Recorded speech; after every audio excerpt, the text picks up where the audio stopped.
Come and listen to my story about a man named Jed. A poor mountaineer barely kept his family fed. And then one day he was shooting at some food, and up through the ground come a bubbling crude oil, that is, black gold, Texas tea.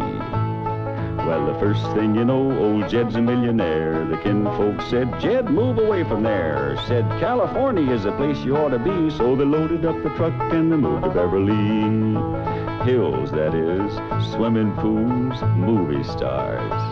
The Beverly Hillbillies.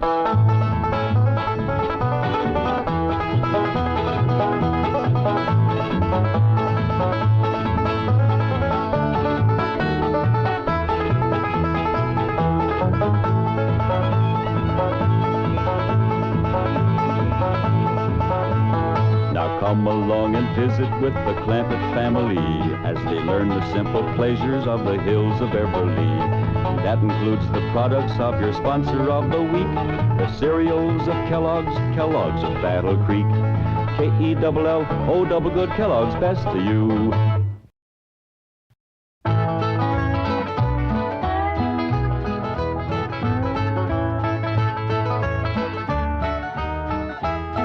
Can she bake a cherry pie, Billy boy, Billy boy? Can she bake a cherry pie, Charmin' Billy?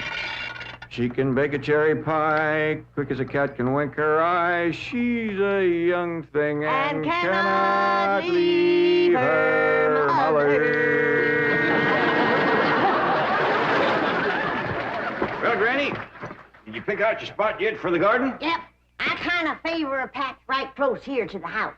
Yeah, I'll plow you up something there directly. Yeah, just enough for some onions and taters and some Rudy Bakers. And a few rows of corn. Paul? Morning, Granny. Paul, can I help you with the plowing and the spading? Well, Elly, I'd rather you put on one of them pretty dresses that Miss Hathaway got you. But, Paul, I can plow better in these clothes. Needs for plowing. You know, Elly, I'd like you to wear one of them dresses kind of regular. Wouldn't you, Granny? You're mighty fetching in a dress, Elly. Prettier than a tub of fresh churned butter. Paul, if I go to wearing them dresses, Jethro will make fun of me. I reckon he hadn't better. Now, you run along and put on something with skirts. All right, but he hadn't better make fun. He won't, he won't. You know, speaking of Jethro, I think he's got himself a sweetheart. The banker's secretary? That's right. They was out together last night. What'd they do? Well, I don't rightly know for sure, but it was something to do with bowls. All you do with bowls is eat. Yeah, I reckon that's what it was then. She said she was going to take him bowling. You know, Jed, I kind of like that Miss Hathaway. Yeah, I think she kind of likes us, too. Oh, those marvelous Clampetts. Those simple, rugged mountain people. The more I see of them, the more I am impressed. Yes, now Never have I observed such strength of body, mind, and character. Yes, now They stand like bold hills on the pebble-strewn landscape of Beverly Hills. Like mighty oaks among bushes. Like quiet. Now, like I admire them, too. But those boulders need polishing, and we've got to put some city leaves on those oaks before my wife gets back from Boston. Incidentally, in any endeavor requiring physical strength, they are most exceptional. I took Jethro bowling last night. Here's the bill. $3,000. How many games did you bowl? Well, you see, what happened was this. I said to Jethro, Pick up that bowling ball, she says, and see can you knock over them pins down yonder. They's just sticks. Anyway, I snatches up that rascal, draws back, and lets her fly. Did you knock down them pins? Yeah, the pins, the pin boy, the end of the building, a brick wall, and a signboard down on Sunset Boulevard. I bet you Miss Jane didn't do that good. Well, she didn't even try. But she just looks at me and says, Jethro, you're strong as an ox and twice as handsome. Ain't no two ways about it, Granny. That city girl is sweet on this boy. I reckon so, the way she's bragging on his looks. You are handsomer than an ox. Thank you, Granny. Cousin Elly, you're a city girl now. Do you think... You see there, Paul? I told you this would happen if I took to wearing these dresses. You call me that again, and I'll turn you every way but loose. Say nothing but city gal.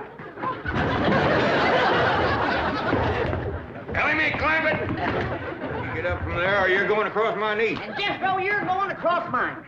What did I do that was so all-fired bad? In that dress, she looks just like a city gal. You did it again! I reckon we better go out there and see she don't hurt him.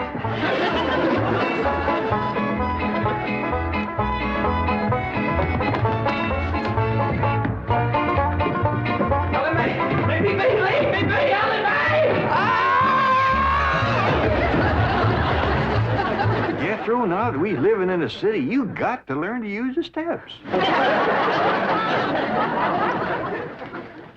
You'll be happy to know that I'm making splendid progress with Elly maid. She's turning into quite a lady. Fine. But it's Jed, Granny, and Jethro we've got to work on. Clothes, manners, the works. What have you done about servants? That's a problem, Chief. They're basically opposed to the whole idea of able-bodied people letting others do their work for them. Well, that's a refreshing attitude. But we've got to get a skeleton staff in there somehow. A combination butler and valet for Jed and Jethro. To help them assemble a wardrobe, teach them how to... Ravenswood. Your butler? Oh, he's never been my butler. Came with my wife like an overweight dowry. Been in her family for years. And with Margaret in Boston, I can certainly spare him, plus her upstairs girl, Marie. I doubt if you can sell Mr. Clampett on the idea of servants. Get him on the phone. I'll make him think he's doing me a favor by taking him off my hands for a while. Right, Chief? She had not have thrown me down on my head like that. What if I'd have been carrying a frog in my hat? You ain't supposed to be wearing your hat in the house. Well, Granny, where's a fella gonna carry a frog? They jump out of your pockets. Hello? Oh, howdy there, Mr. Drysdale. Glad to have you back from Boston. Your missus come with you? Oh, that's too bad. I know her and Granny had hit it off like two sows on a mud waller. Yes, I'm sure they would. No recipes? No, my wife doesn't do much cooking. No, I doubt if she ever made grits and hog jowls. Well, how about mustard greens and possum belly? No? Oh, then. Pone and squirrel shank? Boiled chicken hawk. Well, say, she don't do much cooking, does she? No. Well, the reason I called Mr. Clampett is I have a butler. Well, he really belongs to my wife's family, but he's been with us ever since we were married. And I was wondering if you'd let him come and stay with you for a while. You mean board with us? Well, I guess you could call it that. Who's going to board with us? Just a minute. Some kin of Miss Drysdale named Butler. Oh, why, we be just... That's that no good fat rascal that wouldn't let Elly and me in to help Miss Drysdale when she was sober now. Hello? Granny was talking at me, but she's done now. Oh, no, she ain't. Just a minute. Granny, let me hear the men out, and then we can talk it over. Yes, sir, Mr. Drysdale. I'm a-listening now. Well, in addition to Ravenswood, he's the butler, you can also have my wife's upstairs girl, Marie. Margaret may be away for some time, and I have absolutely no use for him. Well, I sure would like to oblige. Me and Granny will talk it over, and I'll call you. Oh, thank you. You'll be doing me a great favor. I was glad to help out when I can. Thank you again, Mr. Clampett, and goodbye.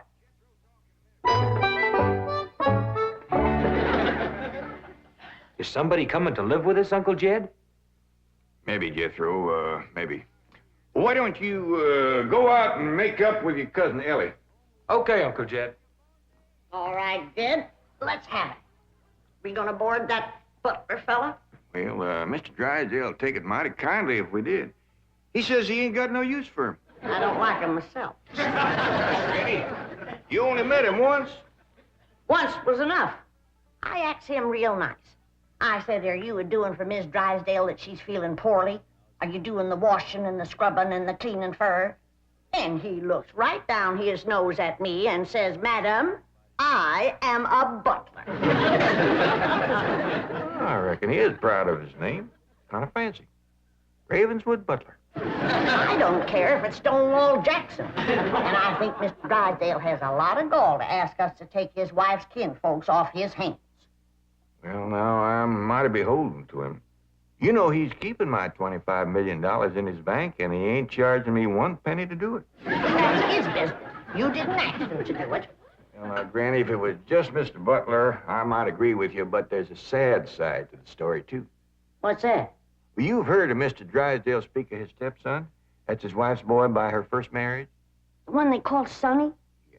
Well, it seems she's got a girl, too. And there must be something wrong with her. What? Well, I don't know, but they keep her upstairs. No. Yeah. He spoke of her as my wife's upstairs girl. The poor thing. Her name's Marie, and he'd like us to take her and Mr. Butler. Doggone it, Jed. We got enough to do to take care of this big place without... He didn't say what was ailing her, huh? Well, no, but if you ask me, they ain't eating right over there. No. You know what Mr. Drysdale told me? What? His wife ain't never cooked grits and hog jaw. Ah, go on. That's a fact. Nor mustard greens and possum belly. Nor pone and squirrel shank. Nor even boiled chicken hawk. Land of mercy. You can't hardly blame Mr. Butler for getting a mite cranky. Man don't eat right, he gets that way. Well, Jed, I reckon it won't do no harm to take him in for a spell. Granny, for such a little woman, you got an awful big heart. Well, I feel sorry for the poor girl. But the first time that fancy pants Mr. Butler looks down his nose at me, I'm gonna chuck him in the cement pond.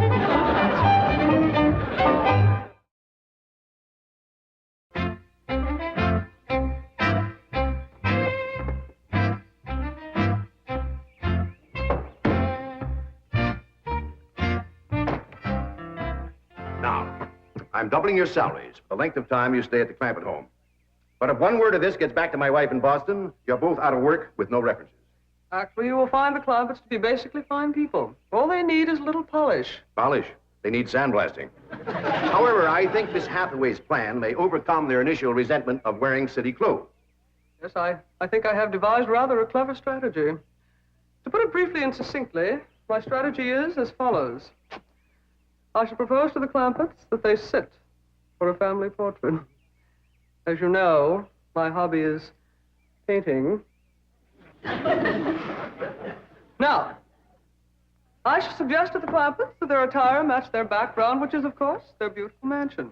They will no doubt see the logic of my didactic approach, accede to my wishes, don suitable raiment, and, once they have seen themselves thus attired, take... We're in.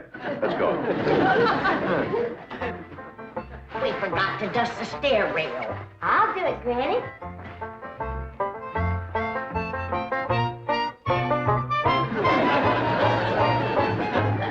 Besides, wearing boys' clothes does come in handy sometimes. Hi, Ginger Granny. I think we got her all spick and span for the company. They ain't a speck of dirt no place. Can I go swimming now? Me, Tim? As soon as we help Granny clean up the kitchen.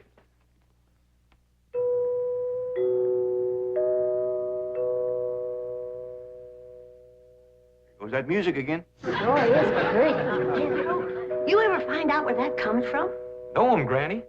Every single time I commence to looking for it, somebody comes to the door. Nobody to the door now? There will be. You'll see.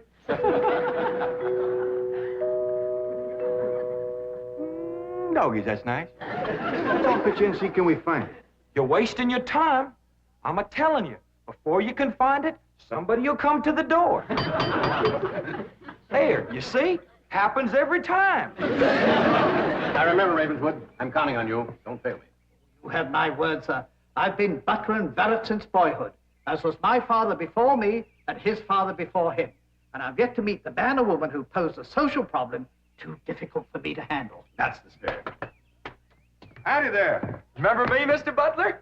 No! Ravenswood, come back! You gave your word! Come back, you coward! Come back here! I'll cut off your fringe benefits! Ravenswood probably forgot something. He'll return shortly. Meanwhile, this is Marie, Mrs. Drysdale's upstairs girl. Marie, J.D. Clampett, Howdy. Jethro Bodine, Elly May Clampett, and Grandma Clampett. No, ma'am. I am a Moses. Pardon? Granny's related on my wife's side. They's the Moses family from Tennessee. Then your name is Granny Moses? Grandma Moses. That's right.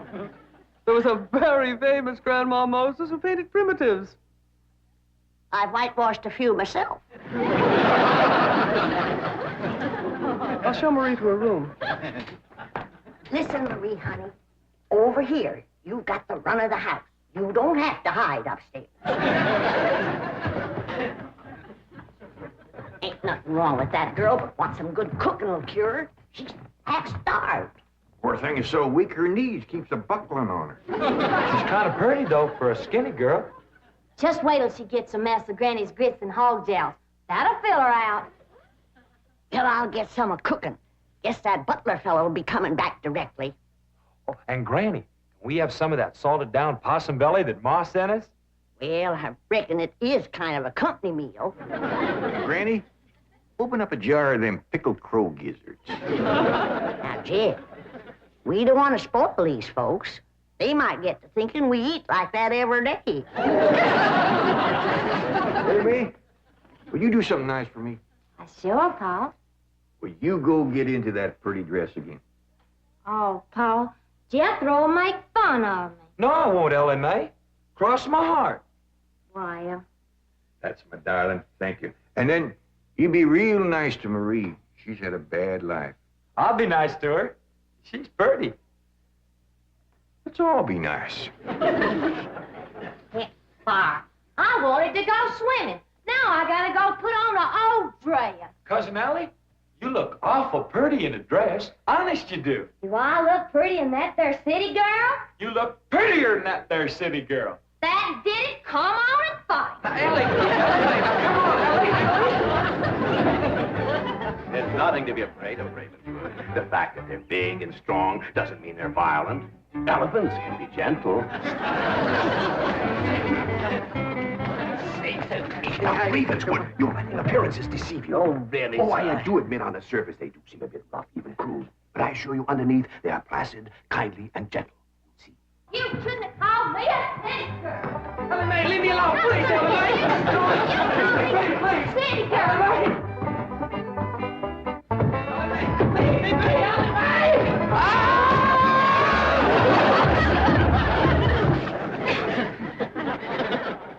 Mr. Butler, don't never say anything nice to that girl. She'll kill you. Come back here! Come back! You promised! I found her, Granny, when Mr. Drysdale said he didn't have no use for Mr. Butler. He sure wasn't fooling. I just seen him cut through the brush chasing him with a stick. If Mr. Butler gets sassy with me, I'll chase him with more than a stick. Jed, Elly throwed me down on my head again. If she don't stop that, I'm gonna get a headache. Stop riling her, Jethro. But golly, all I said was she's pretty.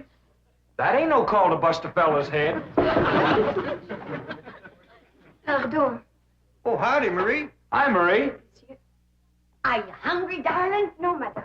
I'm whooping up something here that'll just set your mouth to watering. Put some strength in your limbs, too. Tell her what it is, Granny. A great big mess of grits and hog jowls. And salted down possum belly. Oh, pickled crow gizzards. How you like that? Don't tell me that child ain't hungry. Why, she's ready to drop in her tracks. Set her at the table and I'll dish up a mess. No, please. I only came in to bring you a message from Miss Hathaway. She's preparing to paint a family portrait, and she wishes to know if you all will sit for her. May I tell her that you will sit for her? Well, yeah, I reckon we'll do that. Merci.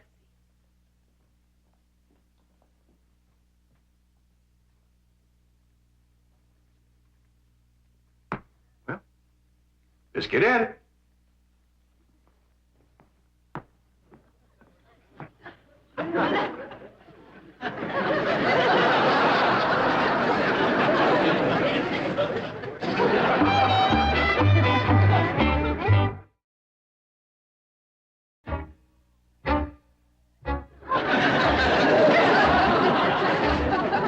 It's all right to talk while we're sitting. Yeah, I reckon. I found out something about Marie. What? She's scared of Mr. Butler. How'd you know? I asked her to go swimming with me, and she says he wouldn't allow it. What business is it of his? That's what I says. And she says he's a butler, and I'm just an upstairs girl. I got to do whatever he said. We'll see about this. Ah, dingies. Let's hit Mr. Drysdale, find him, and give him a whooping. I'll catch him, Granny. Elly, you go put a dress on like you promised. Uncle Jed, I'm going swimming. If I see him, I'll fetch him in. Don't go jumping in with your clothes on again. Oh, I won't, Uncle Jed. Miss Hathaway, she gave me a present last night. She says it's something special for to go swimming in. What'd she give you? Oh, pair of trunks. You go swimming in the cement pond. Boy, it's too big to go swimming in a trunk. Ed? In a pair of them. I got a feeling that Mr. Butler feller is gonna be trouble. Yeah, we can handle him. Well, I still say that I think Mr. Drysdale has a lot of nerve to ask us to board his wife's relations. Maybe he just fed up. Man can get awful tired of having his wife's kin underfoot all the time.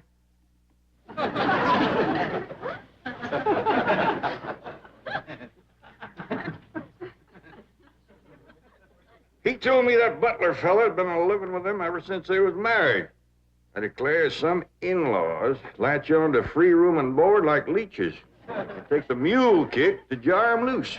You can't hardly blame Mr. Drysdale for trying to get shed of a critter like that.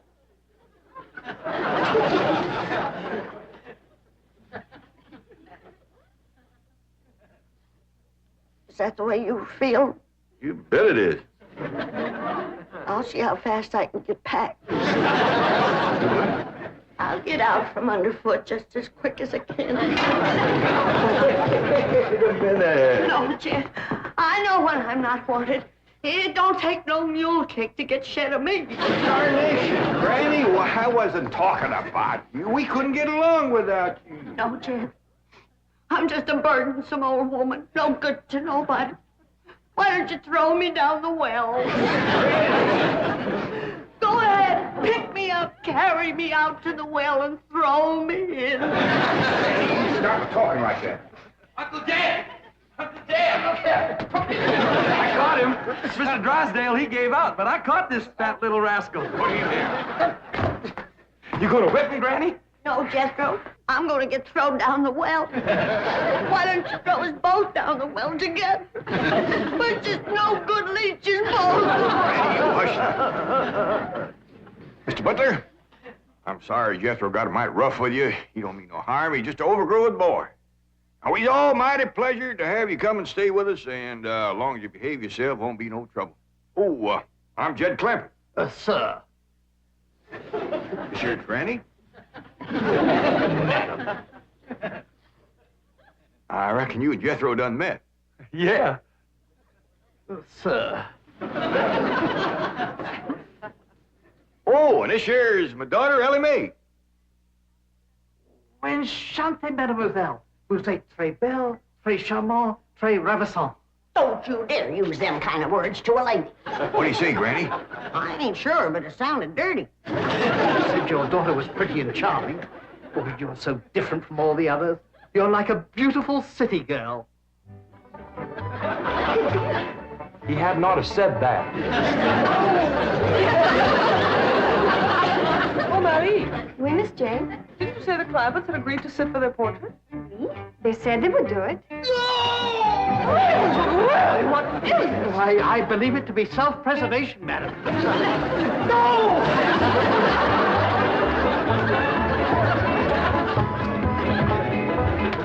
Don't take to the stairs, she'll catch you sure. I say now, let me go now, really. No! Sounds like Elly got him. Afraid so. Will somebody please tell me what is transpiring? Uncle Jed! Elly throwed him all right, but I caught him before he hit the floor. So here you are. Well, now, everything seems to be fine. You see, Ravenswood, didn't I tell you the Clampetts were kindly, gentle people? Yes, sir. Thank you, sir.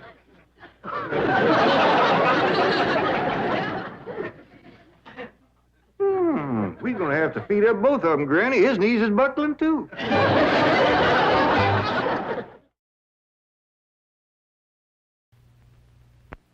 I shall call it Invictus. Ma'am? Invictus, you know. Or perhaps you don't.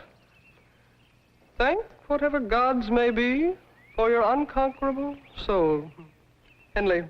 Yeah. Jethro, look more thoughtful. That's really a little more than I... Elly Mae's got Kellogg's cornflakes. Well, so she has, but she's not putting on a face like that. Well, no. She's got Kellogg's cornflakes. I ain't. You don't have to look quite so sad. You may have some cornflakes as soon as I'm through with the sketch. Unless they're all gone. Do you remember if there's another box? Great! Hold it! K-E-double-L-O double good Kellogg's best to you. The Beverly Hillbillies has been presented by Kellogg's Corn Flakes.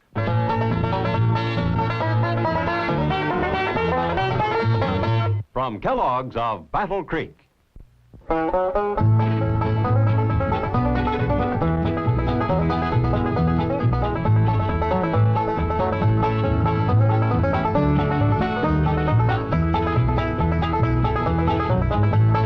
now it's time to say goodbye to Jed and all his kin. They would like to thank you folks for kindly dropping in. You're all invited back next week to this locality to have a heaping helping of their hospitality. Hillbilly, that is. Set a spell. Take your shoes off. You all come back now. Here. This has been a Filmways presentation.